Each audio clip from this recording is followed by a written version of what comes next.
பரிதாபமான நிலைமை. ராமதாஸுக்கு இப்படி ஒரு நிலைமை வந்திருக்கக்கூடாது. உண்மையிலேயே நான் போகிற போக்கில் போயிட்டு இருப்பேன், உங்களை ஒரு அடையாளமாக நான் இந்த கட்சிக்கு வச்சுக்கிறேன், அவ்வளோதான் அப்படின்ற இடத்துக்கு அன்புமணி வந்துட்டார். இப்போ இன்னைக்கு தேதியில் கட்சி ராமதாஸ் கையில் இல்லை. கட்சியை அன்புமணி அடுத்து சங்கமித்ரா கிட்ட ஒப்படைக்க போறார் அப்படின்ற மாதிரியான ஒரு கிசுகிசுப்புலாம் அப்படியே வர ஆரம்பிச்சது. அது ராமதாஸுக்கு அந்த பதற்றத்தை இன்னும் அதிகமாக்கிருச்சு.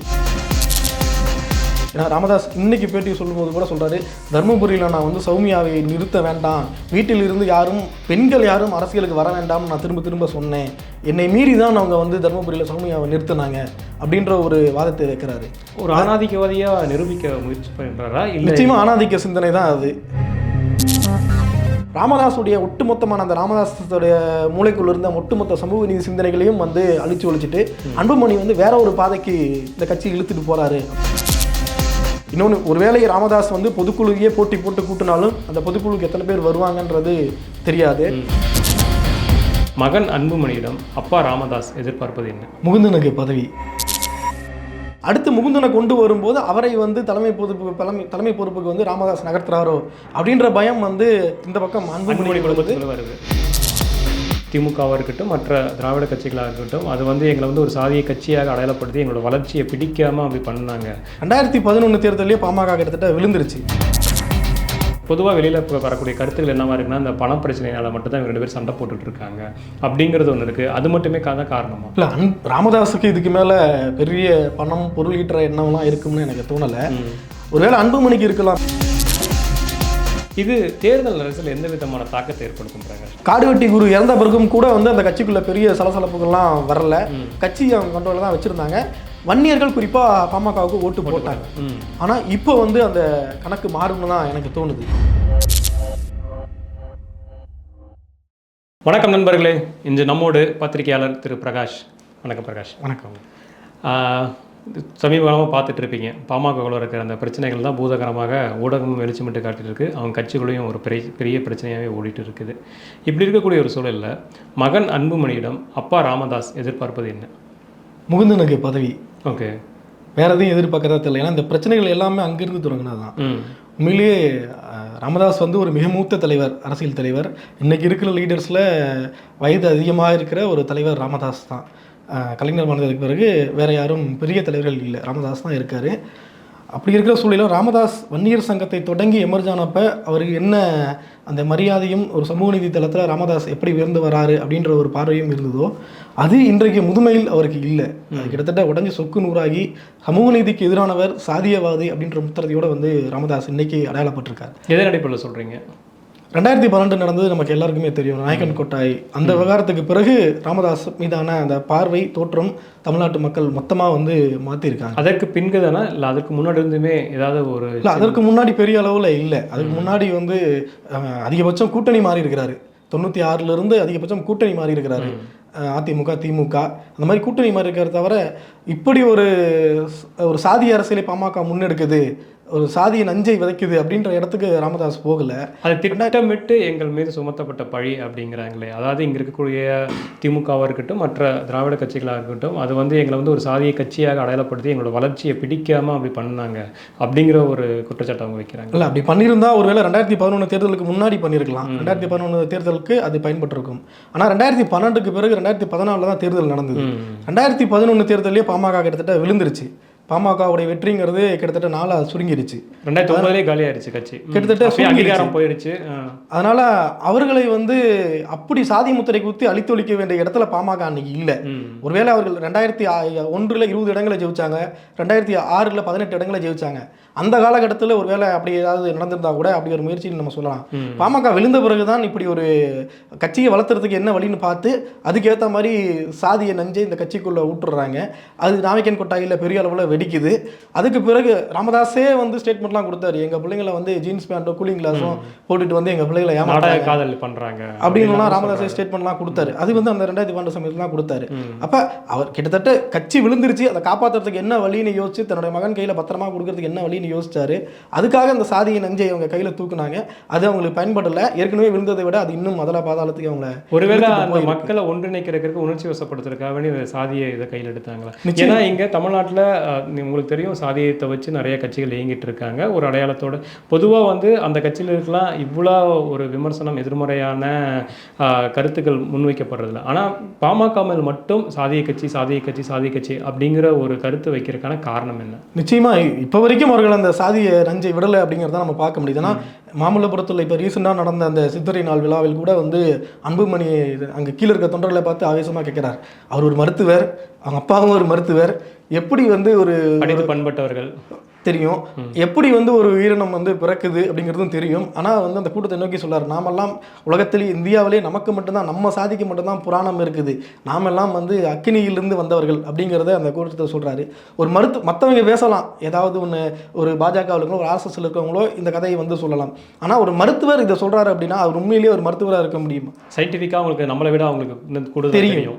ஆனால் அப்படி ஒரு விஷயத்தை அவர் சொல்றாரு அப்படிங்கும் போதே அவர்கள் வந்து இந்த நஞ்சைத்தான் அவர்கள் விதைக்கிறாங்க திரும்ப திரும்ப திரும்ப அப்படிங்கிறத அவங்க உறுதிப்படுத்திக்கிட்டே தான் இருக்காங்க. அந்த கூட்டம் இப்போ நிறைய பேர் சொல்கிறாங்க பிரகாஷ், என்னென்னா அந்த கூட்டம் வந்துட்டு வன்னியர் மக்கள் மட்டுமே இல்லை மற்றவர்களும் சேர்ந்து அந்த கூட்டம் வச்சு காசு கொடுத்து கூட்டினாங்க, பொதுவாக அந்த ஒரு விமர்சனம் வைக்கப்படுது. அப்படி தான் இருக்குமா அந்த ஒரு விஷயத்தை? இல்லை, கூட்டத்தில் இருந்தவங்க 90% கண்டிப்பாக வன்னியர்கள் தான் இருந்திருக்கலாம். பாமகவிலேயே மற்ற சமூகத்தினர் இருக்காங்க, ரொம்ப குறைவான எண்ணிக்கையில் இருக்காங்க. அது கட்சி தொடங்கின காலத்திலிருந்து வந்தவங்க சிலர்லாம் இன்னும் அப்படியே ஒட்டிக்கிட்டு இருக்காங்க அந்த கட்சியிலேயே. ஆனால் 90%க்கு மேலே இருக்கிறது வன்னியர்கள் தான், அதை வந்து அவங்களே மறுக்க மாட்டாங்க. ஓகே, இப்போ நீங்கள் ஆரம்பத்தில் ஒரு இது சொன்னீங்க முகுந்தனுக்காக தான் அந்த பிரச்சனை அப்படின்ட்டு. ஏன் முகுந்தனுக்கு அவ்வளோ ஒரு முக்கியத்துவம் கொடுக்கணும்? நிச்சயமா ராமதாஸுடைய இன்றைய பேட்டியில் கூட நம்ம வந்து அதை புரிஞ்சுக்க முடியுது. ஏன்னா ராமதாஸ் இன்னைக்கு பேட்டி சொல்லும்போது கூட சொல்றாரு, தர்மபுரியில் நான் வந்து சௌமியாவை நிறுத்த வேண்டாம், வீட்டில் இருந்து யாரும் பெண்கள் யாரும் அரசியலுக்கு வர வேண்டாம்னு நான் திரும்ப திரும்ப சொன்னேன், என்னை மீறி தான் அவங்க வந்து தர்மபுரியில் சௌமியாவை நிறுத்தினாங்க அப்படின்ற ஒரு வாதத்தை வைக்கிறாரு. ஒரு ஆணாதிக்கவாதியாக நிரூபிக்க முயற்சி பண்ணுறாரா? இல்லை, நிச்சயமா ஆணாதிக்க சிந்தனை தான் அது. ஓகே, அது கட்சியில் யாரும் பெண்கள் வேற யாருமே இல்லையா, தன் குடும்பத்திலிருந்து மட்டும் வரக்கூடாது அப்படின்னா தன் குடும்பத்தில் இருக்கவங்க அரசியலுக்கு போனால் கெட்டு போயிடுவாங்கன்னா ராமதாஸ் நினைக்கிறாங்கிறது நமக்கு தெரியல. அதே கட்சியில் திலகபாமா இருக்காங்க, நிறைய பேர் இருக்காங்க, முன்னணி பொறுப்புகள்லாம் இருக்காங்க. ஆனால் தன் வீட்டிலிருந்து வேற யாரும் அரசியல் வரக்கூடாது அப்படின்னா அது ஆண்களுக்கும் பொருந்தும் இல்லை, அன்புமணிக்கும் பொருந்தும் இல்லை. நான் அன்புமணிக்கு மட்டும் விதிவிலக்கு, அவர் வந்து கட்சியோட அடுத்த தலைவராகலாம், பெண்கள் யாரும் வரக்கூடாது அப்படின்னா அது ஆணாதிக்க சிந்தனை தான். ராமதாஸ் வந்து சமூக நீதி சிந்தனையாளராக இருந்து ஒரு சாதியவாதியாக மாறும்போதே ஆணாதிக்க சிந்தனையும் கண்டிப்பாக ஊறிடும். அது ஊறும்போது தான் அது வந்து பெண்ணடிமைத்தனம் சிந்தனையும் உள்ள வரும்போது தான் அது சாதிய சிந்தனையாக மாறும். அதனால் ராமதாஸுடைய இந்த கருத்து ஆணாதிக்க சிந்தனை தான். இன்னொன்று இதில் என்னன்னா, இவருக்கு ராமதாஸ் விதிவிலக்கா இல்லையோ ஒருவேளை இந்த ஆணாதிக்க சிந்தனை? ஏன்னா இப்போ பல கட்சிகளில் இன்னமும் 33% இடஒதுக்கீடு எல்லாமே பேசிகிட்டு இருக்கோம். நம்ம இங்கே திராவிட கட்சிகளாக இருக்கட்டும் அவங்களும் அந்த பெண்களுக்கான அந்த இது கொடுக்கறது கிடையாது. அதில் ராமதாஸும் வந்து பொருந்திக்கிறார் அந்த இடத்துல. நிச்சயமா ராமதாஸுடைய இது ஆணாதிக்க சிந்தனையாக தான் நான் பார்க்குறேன். ஏன்னா வரக்கூடாது அப்படின்னு அவர் சொல்கிறதே வந்து அதுதானே. இப்போ இந்த பிரச்சனைக்கெல்லாம் காரணமும் கூட நான் அதுவாக தான் நினைக்கிறேன். ஏன்னா சௌமியாவை தேர்தல் நிறுத்திட்டு அங்கே பிரச்சாரத்தில் இருந்தது எல்லாமே வந்து பார்த்தீங்கன்னா அன்புமணியோட பொண்ணு தான், சங்கமித்ரா. அவங்க தான் வந்து ரொம்ப தீவிரமாக பிரச்சாரத்தில் இருந்தாங்க. நிறைய பாமகனர் ரீல்ஸ் எடுத்து போட்டு அவங்கள வந்து வைரல் பண்ணாங்க. கிட்டத்தட்ட வந்து கட்சியை அன்புமணி வந்து அடுத்து சங்கமித்ரா கிட்ட ஒப்படைக்க போறார் அப்படின்ற மாதிரியான ஒரு கிசுகிசுப்புலாம் அப்படியே வர ஆரம்பிச்சது. அது வந்து ராமதாஸுக்கு அந்த பதற்றத்தை இன்னும் அதிகமாக்கிருச்சு. பெண்கள் வரக்கூடாதுன்னு சொல்கிறேன் கட்சிக்குள்ளேயே, நம்ம வீட்டில இருந்து தலைமை பொறுப்புக்கு எப்படி ஒரு பெண்ணை வந்து கொண்டு வரலாம் அப்படின்ற ஒரு பதட்டம். இல்லை, அது மட்டுமே காரணமா? அல்லது இவர் முன்னாடி சொல்லிருந்தால நாடக காதல், எங்கள் வீட்டு பெண்கள்லாம் இப்படி தான் இருப்பாங்க, இப்போ இவங்க வந்து பொது வெளியில் வராங்க, வீடியோவில் வைரல் ஆகுறாங்க, அதை பார்த்துக்கிறது கோபம் அடைகிறாரா? இல்லை உண்மையாலுமே பெண்கள் வந்து அவங்க ஏற்கனவே திருமணம் ஆயிடுச்சு, ஓகே, இதுக்கு மேலே அவங்க யாரும் திருமணம் ஆகிறத தாண்டி இப்போ அதில் வர கமெண்ட்ஸாக இருக்கும், படித்து பார்த்துருப்பாங்க, சோஷியல் மீடியா இன்னைக்கு உலகமாக இருக்குது. ஸோ அதெல்லாம் ஒரு வேளை பொறுத்துக்க முடியாமல் ஏற்றுக்கொள்ள முடியாத ஒரு இடத்துக்கு வந்துட்டாரா? இல்லை, கமெண்ட்ஸ் எதிர்கொள்ள கூட தயாரா இல்லைன்னா அவர் எப்படி இவ்வளவு பெரிய ஒரு அரசியல் தலைவராக இருக்க முடியாது. அதனால இல்லை, அது ஆண்கள் மீது வைக்கிற கமெண்ட்ஸுக்கும் பெண்கள் மீது வைக்கிற கமெண்ட்ஸுக்கும் நிறைய வித்தியாசம் இருக்குது. அரசியல் குடும்பத்தில் வந்துட்ட பிறகு அவங்க அரசியலுக்கே வராட்டியும் அன்புமணி மேலே வைக்கிற ஒரு விமர்சனம் அவங்க வீட்டில் இருக்கவங்க பெண்கள் மேலே வரதான் செய்யும். அது வந்து நிச்சயம் வரும். அந்த விமர்சனங்கள் எப்படிப்பட்ட விமர்சனங்களை பொறுத்து நம்ம வந்து இந்த மாதிரி ஒரு பத்திரிகையாளராக வந்து அந்த மாதிரி ஒரு அருவருக்கத்தக்க கமெண்ட்ஸையோ இல்லை இதையோ நம்ம வந்து அதை ரசிக்க போகிறதில்ல, அதை வந்து ஏற்றுக்கவும் முடியாது. அந்த மாதிரி அது எந்த தலைவர்கள் மேலே இருந்தாலும் சரி. ஆனால் இதற்காக ராமதாஸ் பயந்துக்கிறாரோ அப்படின்னு எனக்கு தெரியல. ஆனால் ஒரு பெண் தலைமை பொறுப்புக்கு வர்றது அப்படின்றத அவருக்கு வந்து ஒருவேளை அவருக்கு ஒரு பதட்டத்தை கொடுத்துருக்கலாம், நிச்சயமாக இருக்கலாம். அன்புமணிக்கு பிறகு அது வந்து சங்கமித்ராவோ அல்லது வீட்டில் இருக்கிற மற்ற பெண்கள் கையிலையோ அவரோட பொண்ணுங்கள் கையிலையோ வந்து கட்சி போயிடுமோ அப்படின்ற ஒரு பதட்டமாக கூட இருக்கலாம். அதனால தான் இடையில முகுந்தனை கொண்டு வந்து இளைஞரணி பொறுப்புக்கு வந்து சொருக பார்த்தாரு. முகுந்தன் என்னன்னா, முகுந்தனுமே வந்து நீங்கள் சொன்ன மாதிரி ஏன் இளைஞரணிக்கு ஒரு ஆண் தான் தலைவராக இருந்திருக்குமா, ஏன் பெண் கொண்டு வரலாமே அப்படிங்கிற ஒரு கேள்வி இங்கே வருது. இப்போ நீங்கள் சொல்லும் போது பார்க்கும்போது என்னன்னா, அந்த சமூக நீதினு பேசுகிறாங்க, அதுக்கப்புறம் ஈக்குவலிட்டின்னு சொல்கிறாங்க. அப்போ ஏன் முகுந்தன் மட்டும்தான் இருக்கிறாரா? ஏன் இளைஞரணியில் அந்த கட்சியில் பெண்கள் யாருமே இல்லையா அப்படிங்கிற ஒரு கேள்வியுமே வருது நீங்கள் சொல்லும்போது. நிச்சயமா, ஏன்னா அந்த கட்சியோட இளைஞரணி பொறுப்புங்கிறது அடுத்த கட்ட தலைவரை தேர்ந்தெடுக்கிறதுக்கான ஒரு பொறுப்பு தான். பாமகவில் அப்படி தான் இருக்கு. ஏன்னா அன்புமணியை கொண்டாந்து இளைஞரணி தலைவராக போட்டாங்க. அடுத்தது வந்து அவர் வந்து இன்னைக்கு தலைவராக வந்திருக்கிறாரு. அடுத்து முகுந்தனை கொண்டு வரும்போது அவரை வந்து தலைமை பொறுப்புக்கு வந்து ராமதாஸ் நகர்த்துறாரோ அப்படின்ற பயம் வந்து இந்த பக்கம் அன்புமணி வருது. அதுல வெடிச்ச சிக்கல் தான் இது எல்லாத்துக்குமே காரணம். ஆக மொத்தம் வந்து இவர்கள் காலங்காலமா இந்த 15 வருஷமா வந்து எந்த சாதிய நஞ்சை விதைச்சிட்டு வந்தாங்களோ அந்த சாதிய நஞ்சிலிருந்து வர சிக்கல்களை இன்னைக்கு அவங்க குடும்பத்துக்குள்ளேயே அறுவடை பண்ணிட்டு இருக்காங்க அப்படின்னு தான் நான் பாக்குறேன். ஓகே, பொதுவாக வெளியில் வரக்கூடிய கருத்துக்கள் என்னவா இருக்குன்னா, இந்த பண பிரச்சனையால் மட்டும்தான் இவங்க 2 பேர் சண்டை போட்டுட்டு இருக்காங்க அப்படிங்கிறது ஒன்று இருக்குது. அது மட்டுமே காரணமா? இல்லை, ராமதாஸுக்கு இதுக்கு மேலே பெரிய பணம் பொருள் ஈட்டுற எண்ணம்லாம் இருக்கும்னு எனக்கு தோணலை. ஒருவேளை அன்புமணிக்கு இருக்கலாம், ஏன்னா அவருக்கு இன்னும் எதிர்காலம் இருக்கு. அது வந்து நம்ம சொல்ல முடியாது. 2026க்கு பிறகு இன்னைக்கு பேட்டியில் பிரஸ் மீட்டில் தான் சொல்றாரு, 2026க்கு பிறகு அன்புமணி தலைவராக இருக்க போறாரு. இந்த 2026 தேர்தல் நான் சந்திச்சுட்டு போறேன், நான் நிறுவனர் வந்து பண்ணிட்டு 3 வருஷம் எனக்கு விட்டு கொடுத்துருக்கலாம், விட்டு கொடுத்துருக்கலான்னு கேட்குற அளவுக்கு ராமதாஸ் வரதுக்கான சூழல் எங்க இருக்கு? இல்லை, உண்மையிலேயே ரொம்ப பரிதாபமான ஸ்டேட்மெண்ட் அது. கெஞ்சி கேட்குறாரு. அந்த கட்சியை வந்து வன்னியர் சங்கமாக தொடங்கி அந்த மக்களுடைய இடஒதுக்கீடு உரிமைக்காக போராடி அந்த மக்களுக்கு மட்டும் இல்லாமல் ஒரு 180 சாதிகளுக்கும் சேர்த்து மிகவும் பிற்படுத்தப்பட்டோர் பட்டியலை உருவாக்குவதற்கான காரணமாக இருந்த அந்த விதை வந்து ராமதாஸ். அந்த வன்னியர் சங்கம் தான் கொஞ்சம் குறுகிய காலத்திலேயே வந்து பாட்டாளி மக்கள் கட்சியாக மாறி அது ஒரு 20-25 வருஷம் 30 வருஷம் வந்து பயணம் கடந்து வந்திருக்காங்க. ஆனால் அப்படி அந்த சங்கத்தை நிறுவி கட்சியை வளர்த்தவரே இன்றைக்கி வந்து கெஞ்சுறாரு மகன்கிட்ட, என்கிட்ட ஒரு 3 வருஷம் தான் நான் கேட்குறேன், கட்சியை கொடுத்துருங்க அப்படின்னு கெஞ்சுறது ரொம்ப பரிதாபமான நிலைமை. ராமதாஸுக்கு இப்படி ஒரு நிலைமை வந்திருக்கக்கூடாது. உண்மையிலேயே அது உண்மையிலேயே வருத்தமானது தான். ஆனால் அன்புமணியை பொறுத்த வரைக்கும் தெளிவாக இருக்கிறாரு. இப்போ இன்னைக்கு தேதியில் வந்து கட்சி வந்து ராமதாஸ் கையில் இல்லை. அது வந்து இந்த அன்புமணியோட கூட்டத்திற்கு போனவர்களாகட்டும், ராமதாஸை புறக்கணித்தவர்களாகட்டும் வெறும் 8 மாவட்ட செயலாளர்கள் தான் போயே இருந்தாங்க. அது கட்சி வந்து அன்புமணி கையில் தான் இருக்குது அப்படிங்கிறத இதுலேருந்தே நம்ம புரிஞ்சுக்க முடியுது. ராமதாஸ் வந்து ஒரு ஐக்கான், அந்த கட்சிக்கு ஒரு தலைவர். எப்படி வந்து காடுவெட்டி குருவை அந்த கட்சிக்கு ஒரு அடையாளமாக வைத்திருந்தாங்களோ அதே மாதிரி இப்போ ராமதாஸை வந்து ஒரு கட்சிக்கான அடையாளமாக வந்து அன்புமணி மாற்றிட்டார். இவ்வளோ பிரச்சனை நடக்குது, வீட்டுக்குள்ள வந்து அவங்க அம்மாவையே வந்து பாட்டில் எடுத்து வீசினாரு அப்படின்லாம் வந்து ராமதாஸே சொல்றாரு. அப்படி இருக்கிற சூழல்ல அப்பாவோட இவ்வளோ மோதல் நடந்துட்டு இருக்கும் போதே அவருடைய ராமதாஸுடைய பிறந்த நாளில் ஒரு நடைபயணம் போகிறேன் அப்படின்னு வந்து ஒரு திட்டமிடுறது அப்படிங்கிறது அப்போ அவர் தெரிஞ்சு போச்சு. நீங்கள் என்ன வேணால் சண்டை போட்டுக்கோங்க, கட்சி உங்கள் கையில் இல்லை, என் கையில் தான் இருக்குது. நான் போகிற போக்கில் போயிட்டுருப்பேன், உங்களை வந்து ஒரு அடையாளமாக நான் இந்த கட்சிக்கு வச்சுக்கிறேன், அவ்வளோதான் அப்படின்ற இடத்துக்கு வந்து அன்புமணி வந்துட்டார். அதுதான் இதுலேருந்து நமக்கு தெரியுது. ஓகே, இன்னும் நிறைய பேர் என்ன சொல்கிறாங்கன்னா, பாட்டாளி மக்கள் கட்சினா ராமதாஸ் தான் கிராமங்கள் வரைக்குமே. இப்போ அன்புமணிங்கிறது பெருசாக தெரியாது, கிராமங்கள் வரைக்குமே அவர் தான் இருக்கார். ஒருவேளை இப்போ இவர் உடைக்கிறக்கா வேண்டியே இந்த மாதிரிலாம் பண்ணுடா அப்படின்னு சொல்லிட்டு இருக்க வேண்டி கூட இப்படி பண்ணுறாங்களா? ஏன்னா இப்போ கிராமத்துக்கு நடைப்பயணமாக போகிறாருங்கிறது இருக்குது. ஏன்னா ஒருவேளை தன்னோட ஃபேஸை மறுபடியும் ரெஜிஸ்டர் பண்ணுறதுக்காக அன்புமணி போகக்கூடிய ஒரு கட்டத்துக்கு தள்ளப்பட்டிருக்கிறாரா? இல்லை, இதெல்லாம் பண்ணாட்டியுமே அன்புமணி தானே அடுத்தது. ஓகே, அன்புமணி தான் அடுத்த தலைவர் அப்படின்னா அது அன்புமணி தான். ஏற்கனவே பாமகவோட தலைவர் ஆக்கிட்டாரு. ராமதாஸ் கிட்டத்தட்ட வந்து ஓய்வில் தான் இருக்காரு. அப்பப்போ அறிக்கைகள் மட்டும் வரும், பேட்டிகளுமே கூட பெருசாக இல்லை. இந்த பிரச்சனை வந்த பிறகு தான் அடிக்கடி பேட்டியை கொடுக்குறாரு. கொஞ்சம் ஓய்வில் தான் இருந்தார். ஏன்னா அவரே சொல்லியும் இருக்காரு தான், இன்றைக்கி சொல்லியிருக்கிறாரு, நீங்கள் வீட்டுக்குள்ளே பேர குழந்தைங்களோட விளையாண்டுட்டு இருக்க வேண்டியது தானே, போதும் நான் பார்த்துக்கிறேன் அப்படின்ற மாதிரி சொல்லியிருக்கிறதா சொன்னார். இன்னொன்று, மோடி பிரதமருடைய பதவியேற்பு விழாவுக்கு போயிட்டு வரும்போதும் அன்புமணி வந்து இதே கருத்தை சொன்னதாக ராமதாஸ் சொல்லியிருக்காரு. இப்போ அன்புமணியோட நோக்கம் வந்து ரொம்ப தெளிவாக இருக்குது. கட்சியை தான் கண்ட்ரோலில் இதுக்கு மேலே எடுத்துக்கணும், ராமதாஸ் போதும், அவர் உழைச்சது போதும், அவர் அடையாளமாக வச்சு நான் வந்து இதுக்கு மேலே அந்த கட்சியை பார்த்துக்கிறேன் அப்படிங்கிற இடத்துக்கு வந்து வந்திருக்காரு. இதில் ரொம்ப முக்கியமான விஷயமா நான் என்ன பார்க்குறேன்னா, ராமதாஸுடைய ஒட்டுமொத்தமான அந்த ராமதாஸுடைய மூளைக்குள்ள இருந்த ஒட்டுமொத்த சமூக நீதி சிந்தனைகளையும் வந்து அழிச்சு ஒழிச்சிட்டு அன்புமணி வந்து வேற ஒரு பாதைக்கு இந்த கட்சி இழுத்துட்டு போறாரு அப்படிங்கிறதான் பார்க்க முடியுது. இதை வச்சு சொல்றேன், இது ரொம்ப புதுசா இருக்கு, முக்கியமான பார்க்க வேண்டியது இருக்கு. ஏன்னா பாஜகவோட நான் வந்து கூட்டணி வேண்டான்னு சொன்னேன், என்னையும் மீறி தான் வந்து கூட்டணி வச்சாங்க அப்படிங்கிறதே ராமதாஸ் சொல்றாரு.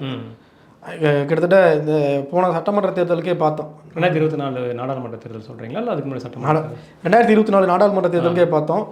அந்த தேர்தல் தான் அவர் சொல்றாரு, திடீர்னு வந்து அண்ணாமலை தைலாபுரத்தை வீட்டுக்கு வந்தாங்க, விருந்து சாப்பிட்டாங்க, கூட்டணின்னு சொல்லி அறிவிச்சுட்டு போயிட்டாங்க.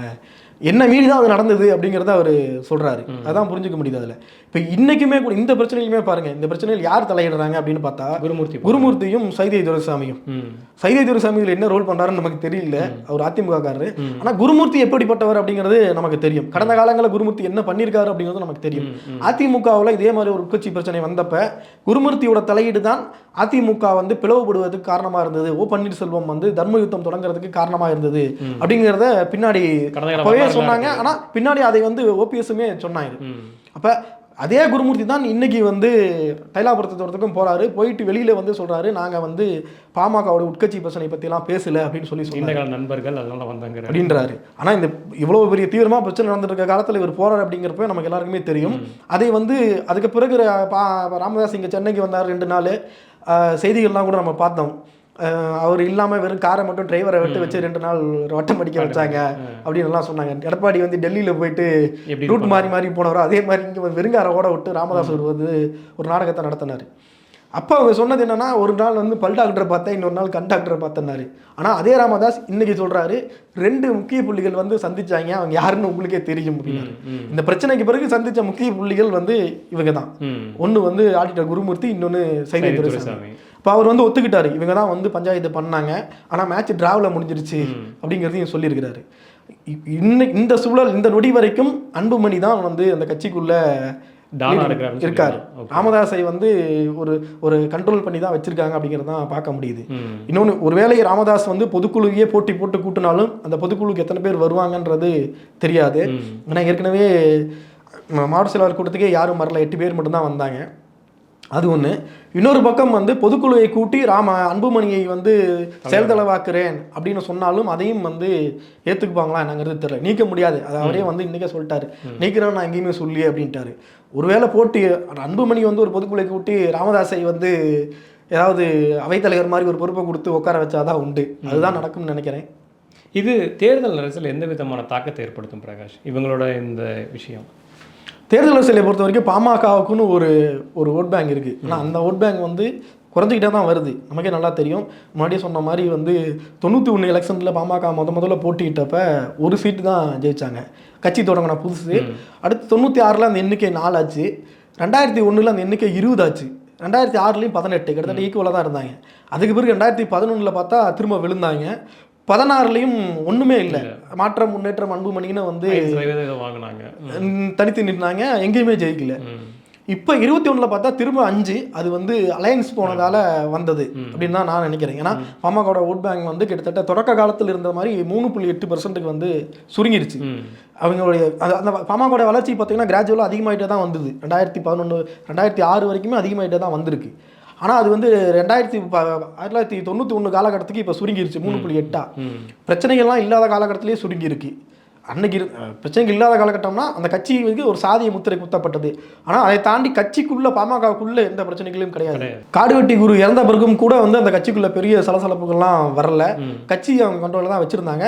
வன்னியர்கள் குறிப்பாக பாமகவுக்கு ஓட்டு போட்டாங்க. ஆனால் இப்போ வந்து அந்த கணக்கு மாறும்னு தான் எனக்கு தோணுது. ஏன்னா இப்போ வரைக்கும் அவங்க எந்த அலையன்ஸுக்கு போவாங்கன்றதை சொல்லலை. ஒருவேளை அவங்க போன முறை பாஜக அலையன்ஸில் இருந்தாங்க.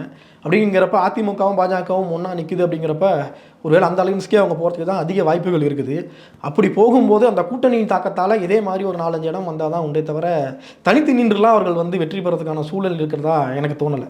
இப்படி இந்த பாமகக்குள்ள ஒரு குழப்பத்தை ஏற்படுத்துறது, ஒரு விதமான ஒரு மோதலை கிரியேட் பண்ணிட்டு இருக்கிறதுனால வேற ஏதாவது கட்சிகள் அறுவடை பண்ணுவதற்காக இப்படி இயக்கிட்டு இருக்கிறத அனுமதிக்க முடியுதா? அப்படி எனக்கு தோணலை. ஒரு பாஜகவுமே கூட இவங்க 2 பேரும் ஒட்டி வைக்கிறதுக்கு தான் முயற்சி பண்ணிட்டு இருக்காங்க. திமுக இதில் எந்த இடத்துலையுமே தலையிடலை. அதிமுகவும் வெளியின்னு தான் வேடிக்கை பார்க்குறாங்க. எந்த கருத்தும் சொல்லலை. 2 கட்சிகள் திமுக அதிமுக 2 கட்சிகளுமே வந்து வேடிக்கை தான் பார்க்குறாங்க.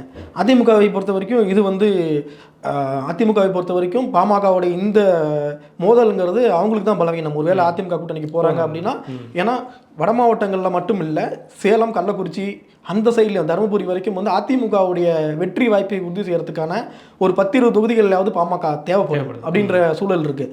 அப்போ கட்சி ஒருவேளை 2ஆக உடஞ்சி கட்சிக்குள்ள பிளவு ஏற்பட்டு வாக்கு செதறது, பாமக வாக்கு செதறது அப்படின்னா அது வந்து அதிமுகவுக்கும் பலவீனமாக தான் போய் முடியும்.